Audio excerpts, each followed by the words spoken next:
According to Statista, on average, Americans between the ages of 20 and 34 spend less than 7 minutes a day reading.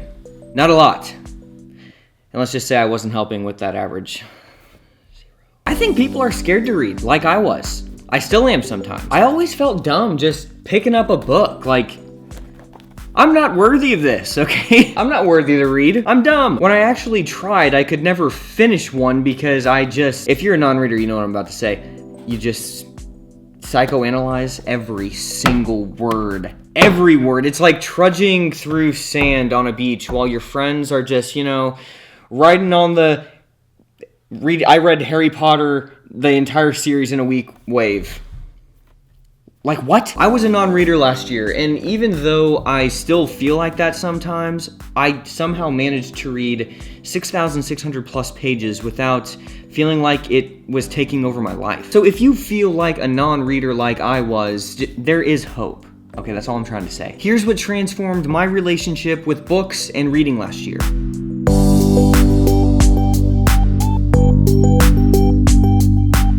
This all started while watching a YouTube video by John Fish about how reading a book a week changed his life, and pretty quickly I realized that he had a decently high IQ, and I wasn't going to be able to match his accomplishments. But regardless, it sparked an interest in me to see what I could do. I had just recently began to wake up earlier and put my phone away during the morning, and I decided to just make reading a part of my morning routine. Quickly, I realized that it made me feel more productive throughout the entire day. At first, I only read out here in the mornings for 30 minutes at a time. I literally set a timer, and as soon as it was done, I was done struggling through this book. I was just starting to get into reading, so rereading sentences many times over was my favorite thing to do, apparently. I might not have gotten through nearly as many pages as I wanted to in that 30 minutes, but I was reading, and that was enough for me, because I realized that consistency was making the bookmark move faster, surprisingly, than I thought it would. And as I became more familiar how the author wrote, I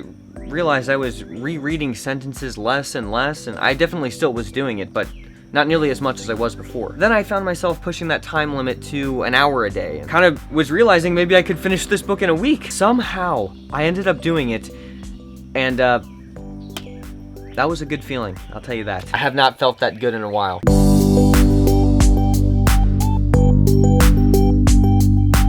I remember feeling in the mornings like I had to completely barricade myself from the outside world and just be 100% completely comfortable in order to get any reading done. Absolute perfect conditions would only do. So if I was ever in between doing things throughout the day and I didn't have time to just hunker down and, get ready for the mental strain of reading, I would just, pull out my phone and scroll through Instagram or watch a YouTube video or something.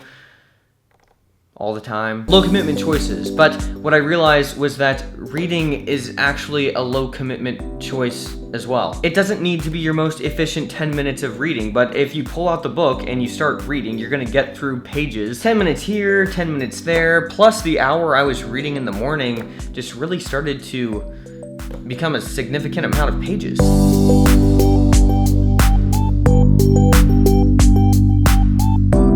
So I began taking a book with me everywhere I went. Even if there was a 95% chance that I was not going to be able to pick it up for 10 minutes, I would still throw it in the car just as a reminder that this is something that I do. I am committed to reading. It was a constant reminder that reading was an option for me, and it actually helped me a lot to stay off my phone so much. Waiting rooms, the bathroom, sitting in my car waiting for a friend's plane to land. These all used to be mind-numbing moments of just scrolling on my phone, and now they were moments of intentional thought. And pages started turning because of it. The only downtime I find I really just cannot sit down and read a physical book is while driving, obviously. So instead, I've been listening to Blinkist. Blinkist is a really useful app that takes all of the best insights and need-to-know information from thousands of nonfiction books and condenses it down to just 15 minutes. Everything in Nashville is pretty much just 20 minutes apart, so this app is perfect for me to listen to entire books on the go. Books I really like listening to on Blinkist are motivational in nature because I like getting the inspiration from the books without having to spend hours of my time reading hundreds of pages to, get that inspiration. Time and how to spend it, create space, and what the most successful people do before breakfast have all been excellent reads. They have a massive library, from self-help to business to history, health, they've got all sorts of stuff. The first 100 people to go to Blinkist.com/Jordan Taylor are gonna get unlimited access for 1 week to try it out. Don't worry, the trial is completely free and you can cancel at any time. You'll also get 25% off if you wanna get the full membership. Click my link in the description to start getting the biggest ideas in the littlest time. It's awesome.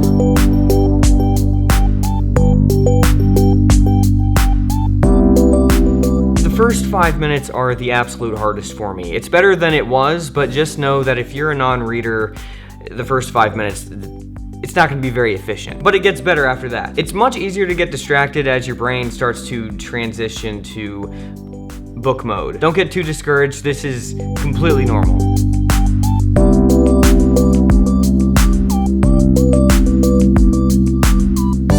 As I became a more consistent and just a better reader, I started to realize the difference between rereading something for paranoia's sake and rereading something for clarity's sake. I'm still not perfect at this, I guarantee you that, but the line is definitely becoming clearer. Some topics are hard to understand. That's just how it is. Thoughts can be deeper than other thoughts, believe it or not. It's okay to reread sentences that are hard. That doesn't mean that you're stupid.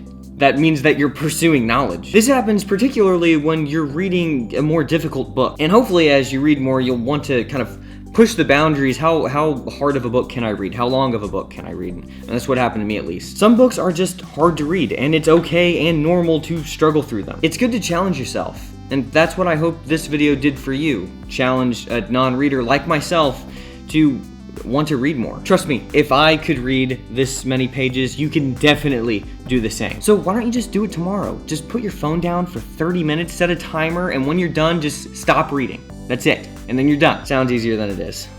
But you'll be happy you did it. I'll do it with you, okay? Tomorrow, meet me there.